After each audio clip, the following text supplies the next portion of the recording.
been meaning to do this for ages and ages. I want to talk about the obsession of mine over the last few months, which is The Walking Dead. And the reason Andrew isn't here today is because Andrew hasn't seen The Walking Dead because it is an 18, so he hasn't seen it. So why am I obsessed with The Walking Dead? Well, I think if you think about our TV at the moment, or our computer games, or anything else in our culture, there seems to be an obsession about zombies. There's zombies in Minecraft, there's zombies in Roblox, there's zombies in The Walking Dead. There's even Pride and Prejudice with zombies. I haven't seen that, so I don't want to comment on it, but it looks hilarious. So why are we obsessed with zombies? Well, I think The Walking Dead is interesting because in it, it's one of those zombie apocalypse programs. So the whole world's been taken over by zombies. And, it's my phone, sorry. Been taken over by zombies. Why do we like that?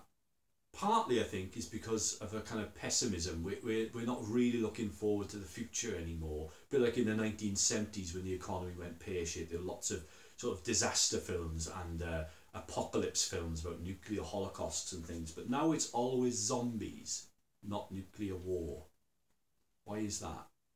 I think in The Walking Dead, the central question of that whole programme is, how do we live and what is the difference between the human beings and the zombies? So you become a zombie when you get bitten by another zombie and you just spend all your time going,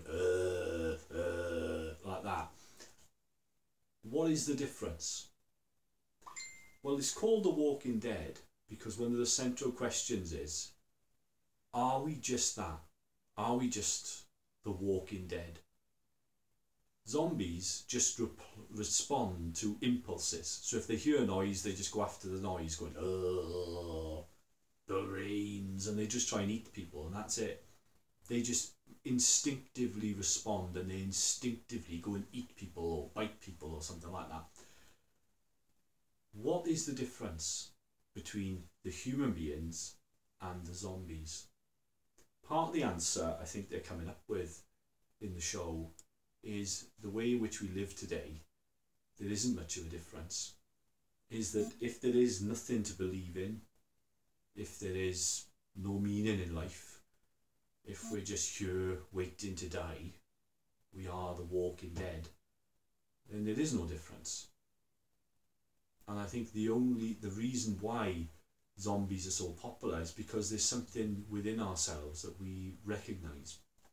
If we think about advertising, if we think about the way in which we do a lot of the time, just work on those surface desires and chase after the next thing, the next thing, the next thing. We're kind of like Pavlov's dog sometimes, you know, we're instantly responding all the time to the latest desire that's been put in front of our faces, be that the new iPhone or anything else. And we all suffer from that. I do. I know I do. And I think that's why people recognise perhaps a little bit of a zombie inside all of us. I think the hope within the show, though, is that the conclusion that they come into is that it is more to being human than just responding to our desires. If we are just meat and chemicals buzzing around like kind of machines, then there isn't any difference between us and zombies.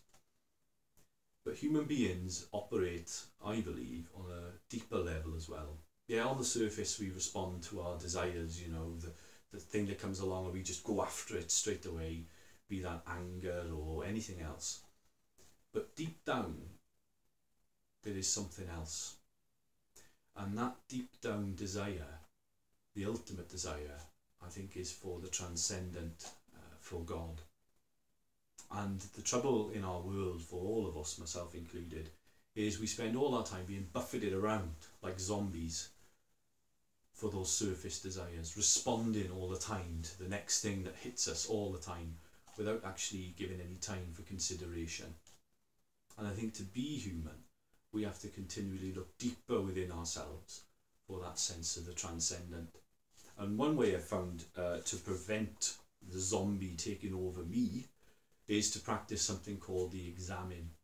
And what that is a meditation that you do where you look back over the last day or the last last couple of days and you notice where your change is. In other words, when our deepest desires are fulfilled, we feel an intense sense of joy that we don't always notice at the time, but in the meditation we do. So I'll give you a soppy example. Is one time of immense joy for me was the other morning when my daughter ran off into school with her backpack on her back, and seeing that was a thing of immense joy. And that is the deeply human, transcendent joy, and not the surface zombie. So I think if we are going to live as true human beings, as rational people, what we need to do is spend less time responding to our surface desires and look deeper within to find where the true joys are to be found. So there you go. Something in that. So please watch Walking Dead. It is brilliant. The only thing I would say about it, spoilers, spoilers, spoilers, is the priest in it is awful. Awful. His name is Gabriel, and we've called him in our house Gabriel the Toad. So see you next time on the Silly Vicar Show.